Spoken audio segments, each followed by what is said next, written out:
Good morning all of you.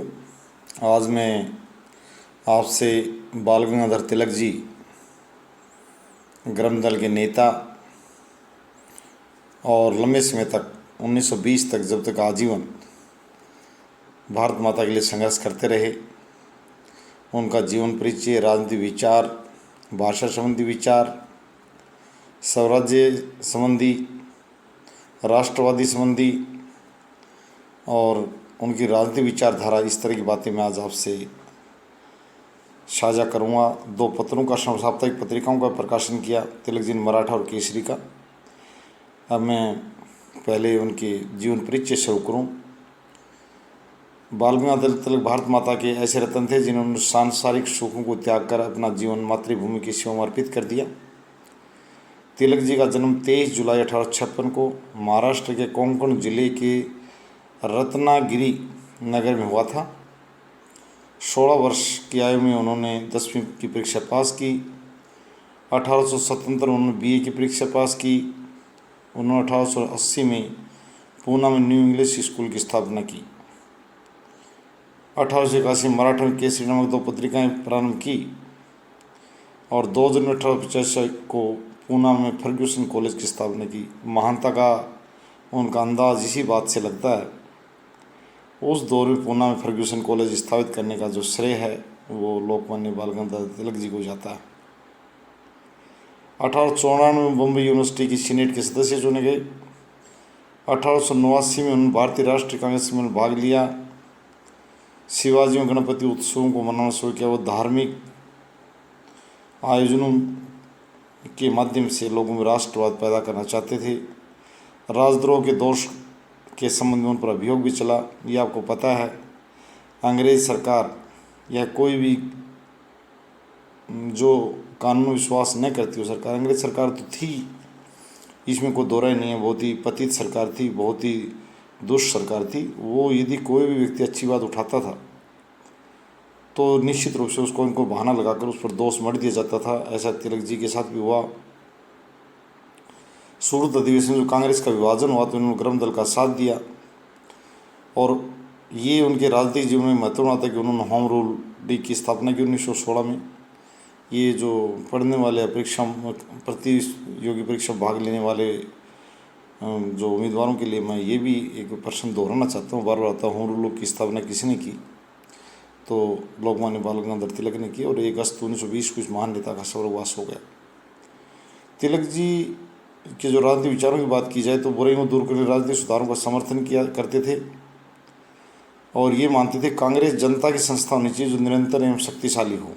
यानी ये अब भी हमारे हर संस्थाएं, कोई स्वास्थ्य समिति, शिक्षा समिति, राजनीतिक समिति, जिस भी प्रकार की संस्थाएं बनती हैं उनमें लोग ऐसा फिल्टर पेपर लगाना चाहते हैं जो उसका विकास न हो, जो मुट्ठी भर लोग जहाँ कहीं भी काबिज हो जाते हैं।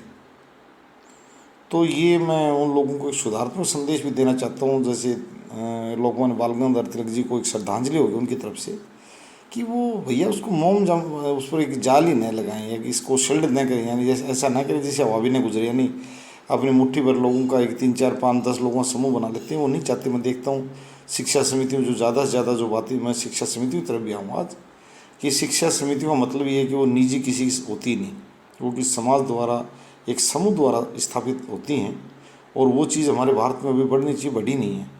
कुछ ही संस्थाएं थी, उनमें भी कुछ ही लोग, उन्होंने ये देखने में आया कि ताकि नए लोगों को सदस्य मत बनाओ, इससे अध्यक्ष चुनने में जटिलता आ जाएगी, मैं नहीं बन पाऊँगा। नहीं भैया, शिक्षा समितियाँ ज़्यादा से ज़्यादा गठित कर रखी हैं, अभी बहुत ज़्यादा शिक्षा समितियाँ हैं, इनको फैलाइए। ये संस्थाएं जो हैं, शिक्षा और स्वास्थ्य समितियाँ, इनका तो व्यापारीकरण हो ही नहीं सकता।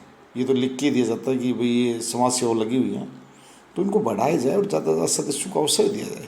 इन पर लोगों ने इनका जो लीगली जो सरकार ने जो बनाया था उस थोड़ा अर्थ को बदलें। वो हमारे को अच्छी बात आती तो उसको भी मैं इसमें लाला लाजपत राय जी, बाल गंगाधर तिलक, लाला लाजपत राय जी जैसे जो वीर योद्धा जिन्होंने देखो कितने बड़े बड़े त्याग कर दिए, अपने जीवन को एक लौ रक्त जैसे जीवन को बनाकर और सिर्फ देश के लिए लगा दिया। और आज ये हो रहा है कि अगर थोड़ा सा कोई अच्छा ही जनता की तरफ आए तो अपने स्वार्थ में कई बातें मैं देखता हूँ एक छोटी सी बात आई थी, सरकार ने थोड़ी सी लाभ दिया था, भैया आपको इस तरह कोई जीएसटी संबंधी मामला था कि आप सीधा जमा कर सकते हैं, किसी को ऑडिट कराने की जरूरत नहीं। तो जो उनका संगठन है चार्टर्ड अकाउंटेंट्स का, बहुत पढ़े लिखे लोग होते हैं, मैं ये भी मानता हूँ, उन्होंने उसका विरोध किया। भैया ये देखो कस्टमर की तरफ भी ध्यान दो।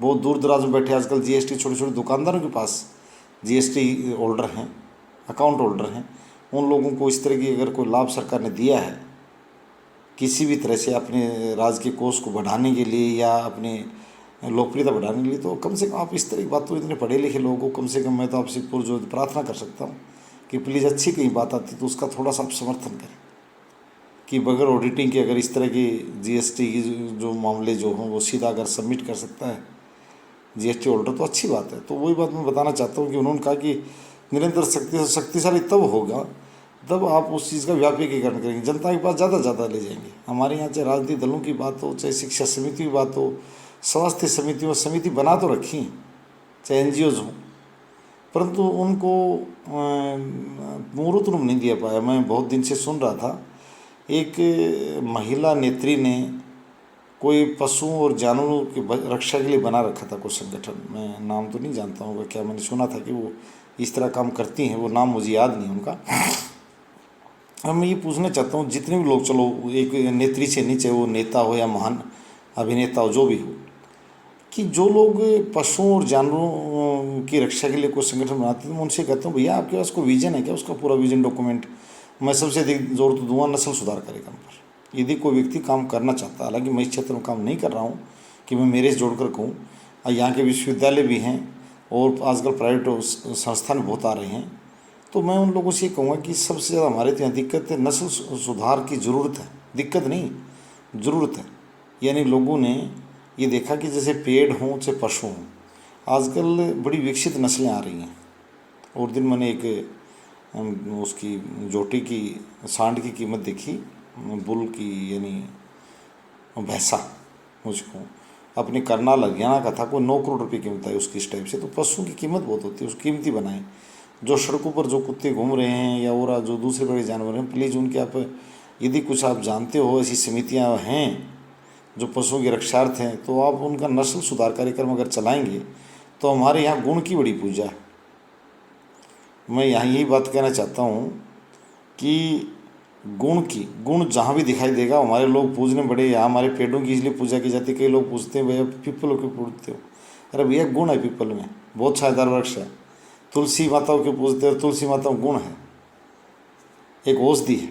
हम चाहते हैं कि हम इसको संरक्षित करें और ये सदियों तक हमारी पीढ़ी दर पीढ़ी बना रहे। तो मैं ये कहूँगा कि जो जितनी समितियाँ हैं वो लोग, उनसे मेरी पुरजोर प्रार्थना है, मैं कोई उनकी आलोचना नहीं कर रहा, यदि मेरे कहने का भाव में कोई फ़र्क होते का अलग बात है, कि प्लीज़ वो लोग आगे आएँ और पेड़ों और पशुओं पर नस्ल सुधार कार्यक्रम चलाएँ। ये मैंने देखा कि राजस्थान में जोधपुरी झाड़ी बोलते हैं, भेड़ों की नस्लें हैं, बड़ी उन्नत नस्लें, बकरियों की नस्लें हैं, यानी वो काफ़ी लाभदायक है, उनका बहुत पालन करते हैं किसान। एक झाड़ी जैसे केरला को रबड़ के पेड़ ने समृद्ध बना दिया, ऐसी झाड़ी ने राजस्थान के जयपुर के नज़दीक चौमू का जो क्षेत्र है, जो समृद्ध किसान थे, उन्होंने बहुत तेज़ी से बदला और वहाँ कृषि अधिकारियों ने दम दिखाया। मैं ये भी कहूँगा कृषि अधिकारी बेचारे छोटे स्तर क्या करें, पहले यूनिवर्सिटी विजन बनाए, यूनिवर्सिटी में रजिस्ट्रार और वीसी। देखो हम किसी भी अच्छे कार्य की शुरुआत वो तो निर्देशन में काम करेगा। सबसे प्रमुख बात यह, पशुपालन मंत्री हैं, डेयरी विकास मंत्री महोदय हैं, उनसे मेरा विशेष अनुरोध है, चाहे किसी भी राज्य के हों, केंद्र के हों, कि वो एक विजन बनाएं कि दूध कैसे बढ़े और फल और सब्जी का उत्पादन कैसे बढ़े। यानी पेड़ भी ऐसे बढ़ाए जाएँ जो फलहारी हों या जो फलदायी हों, क्योंकि ऑक्सीजन तो उसी वजह की हरियाली ऑक्सीजन, तो ये बात भी है ना साथ। और एक एक्स्ट्रा अतिरिक्त लाभ ये हो जाएगा कि लोगों को खाद्यान्न मिलेगा, सस्ते फल मिलेंगे। जो आजकल कहते हैं कि सीधा वेजिटेबल प्रोडक्ट अगर आप लेंगे, अगर उसको रोस्ट करने पकाने की सिवाय या और करने के बॉइल्ड वगैरह के बजाय, तो वो ज़्यादा लाभदायक है। तो आजकल लोग बड़े प्रेरित हो रहे हैं आयुर्वेद की तरह। आयुर्वेद यही कह रहा है कि आप सब्जी नुमा यानी सीधे पेड़ों से सीधे ग्रहण करें, उसको अन्य रूप में न बदलें, वो बहुत ही लाभदायक है और आप अनेक रोगों से भी दूर रहेंगे। तो वेजिटेबल प्रोडक्ट खाने पर जोर है और ज़्यादा से ज़्यादा बढ़ाएँ, और उनका उत्पादन के लिए भी मैं हमारे जो इस क्षेत्र में लगे हुए लोग हैं विश्वविद्यालय हैं और हैं, उनसे कहूँगा कि थोड़ा सा रोल मॉडल बने कि कैसे पेड़ों की नस्लें सुधारने का कार्य को कैसे चला जाए। वो अपनी नॉलेज हमें शेयर कर दें या विभाग को दे दें इस टाइप से। और एक ऐसे पशुओं के मामले में ये आ रहा है कि बंजर नस्लें ज़्यादा हो रही हैं, तो यह जो उत्पादक नहीं है, मैं ये कहना चाहता हूँ अगर तो दुधारू गाय भी अगर रोड पर घूम रही है तो उस गाय को लेने वाले बहुत तो गौशाला वाले भी रख लेंगे, हमारे यहाँ धर्मशाला वाले भी रख लेंगे, मंदिर वाले भी रख लेंगे, और किसान में मारामारी बच जाएगी, भैया हमें दे दो, ये 8 किलो दूध देती है, इसका दूध बड़ा गुणकारी। तो समस्या ये है कि उत्पादक बना जाए। जितने भी पशु और जो पेड़ों की जो बात है उन पर एक प्रबंधन काम करे। और जो इस तरह की समितियाँ बनाने वाले लोग, देखो मैं तो कह नहीं सकता उनके बारे में, निजी रूप से ज़्यादा नहीं जानती हूँ कि वो कितनी राजकीय सहायता ले रहे हैं, खुद में अपना सक्षमता रखते हैं, परंतु खुद को व्यक्ति इस तरह की बात जानता है और समाज में आगे आना चाहता है। जरूरी नहीं सब कुछ हम सरकार के भरोसे जुड़े रहें। तो पेड़ों और पशुओं की नस्ल सुधार में अपना सहयोग कर सकता है और स्वयं भी लाभ उठा सकता है। कहते हैं स्वयं का लाभ राष्ट्रीय लाभ में अपने आप बदल जाएगा। तो मेरी वो बात इसलिए थोड़ी सी बीच में मैंने इसको डाइवर्ट कर दी कि कांग्रेस जनता की संस्था होनी चाहिए, नहीं कि 5-7 जवाहरलाल नेहरू की कांग्रेस और मोतीलाल की स्वराज्य पार्टी। ये बात मैंने इसलिए कह दी कि बाप और बेटा दोनों किलों पर स्थापित हो गए, ये नहीं, ज़्यादा जनता को भी अंदर आने दो। उनका विचार था कि अपने लोगों को स्वतंत्रता लिए सरकार के परिवर्तन में संघर्ष करना प्रत्येक व्यक्ति का जन्मसिद्ध अधिकार है। तिलक जी का विश्वास था कि दूसरे लोगों की तरह भारतीयों को आत्मनिर्णय का अधिकार होना चाहिए। तो ये बर्थ राइट वो कहते थे कि मेरा जन्मसिद्ध अधिकार है स्वराज्य, ये उनका नारा प्रसिद्ध है। तिलक जी समस्त भाषाओं का सम्मान करते थे और शिक्षा प्रणाली के प्रत्येक पड़ाव पर मातृभाषा को प्रधानता प्राप्त होनी चाहिए। ये बात है भी ठीक। अन्य भाषाएं हम सीखना बुरा नहीं, परंतु मातृभाषा में कोई चीज़ जल्दी समझ पाता है कि बच्चा उसको बगैर उसको सिखाने की जरूरत नहीं, बचपन से अपने घरेलू परिवेश में सीख जाता है।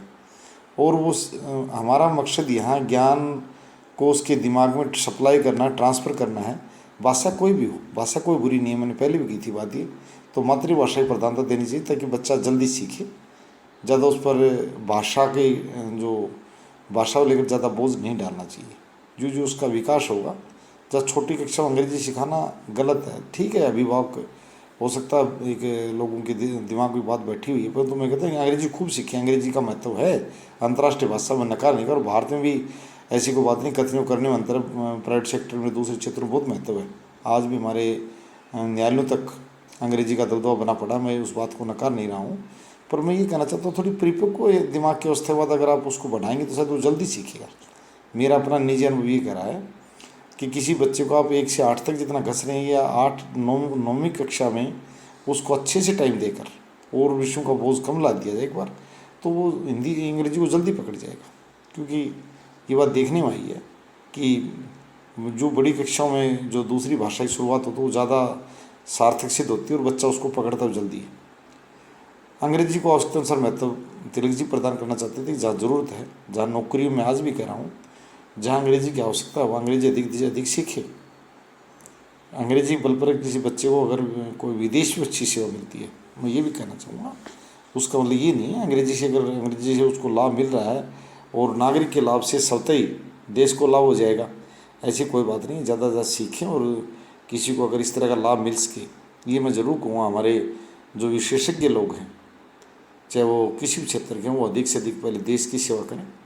और अपवाद रूप में यदि किसी को ज़्यादा लाभ है जो वो भी यहाँ से कमाने जाए, पर स्थायी रूप से भगने वाला नहीं जाए कि यहाँ से IIT किया हमारे जनता के धन के टैक्स से और फिर वो नागरिकता वहाँ की ले ली, इस तरह नहीं।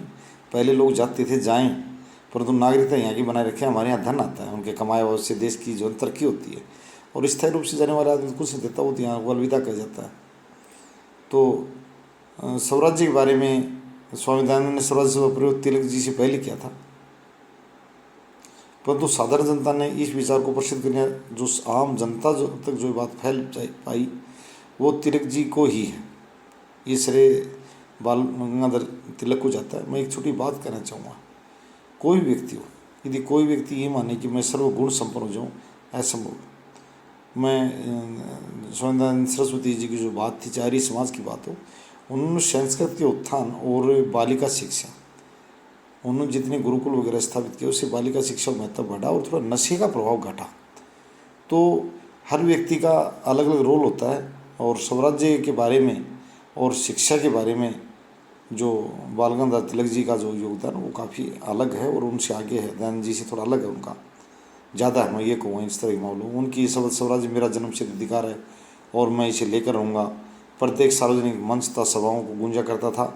लखनऊ के कांग्रेस के वार्षिक अधिवेशन जो 1916 तिलक ने जोरदार शब्दों में कहा था, स्वराज्य प्रत्येक भारतवासी का जन्मसिद्ध अधिकार है, उसकी मांग का समय आ गया। थोड़े तो सुधार संतुष्ट नहीं हो सकता। तिलक जी ने अपने संपूर्ण राजनीतिक जीवन में स्वराज्य की प्राप्ति को अपना मुख्य उद्देश्य समझा, स्वराज्य, और वो हमें आज मिल भी चुका है।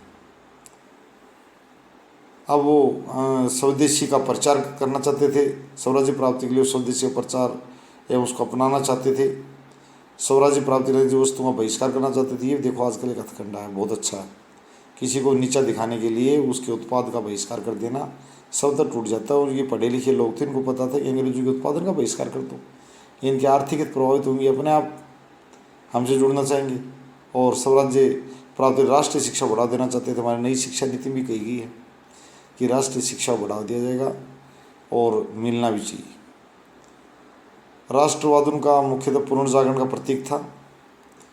बिल्कुल जगो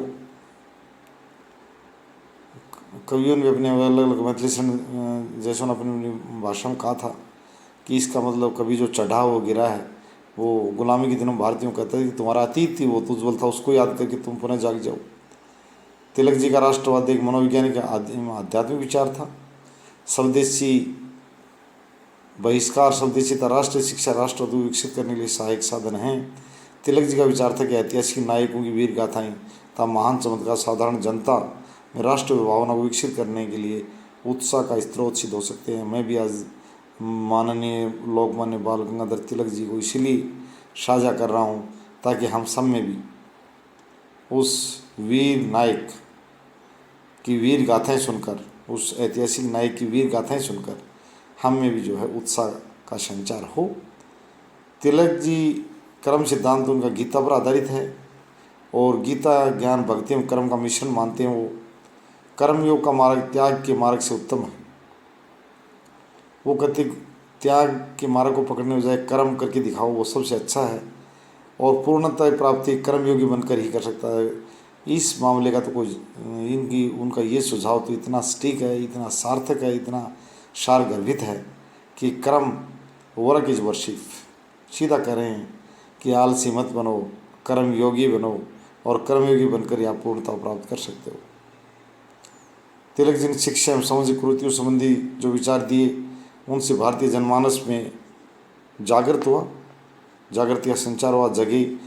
उनका सबसे महत्वपूर्ण विचार स्वराज्य का विचार था। उनका लोकतंत्री साधन विश्वास भारतीय राष्ट्र एवं राजनीतिक विचारों को महान देन है और कर्म का सिद्धांत समूची मानवता के लिए महत्वपूर्ण। ये बहुत बड़ी बात कही उन्होंने। वो कहते हैं ना, वर्क इज वर्शिप, सबसे बड़ी जो सेवा है, सबसे बड़ी जो भक्ति है वो कर्म। उन्होंने राष्ट्रीय विकास के लिए शिक्षा के विस्तार के अतिरिक्त स्वदेशी पत्रिकाओं का होना बहुत आवश्यक है। बहुत ही लंबे चौड़े विचार थे लोकमान्य बाल गंगाधर तिलक जी के। एक कॉलेज की स्थापना की, पूर्णम फर्ग्यूसन की, और मराठा और केसरी 2 सामूहिक साप्ताहिक पत्रिकाओं का संपादन किया।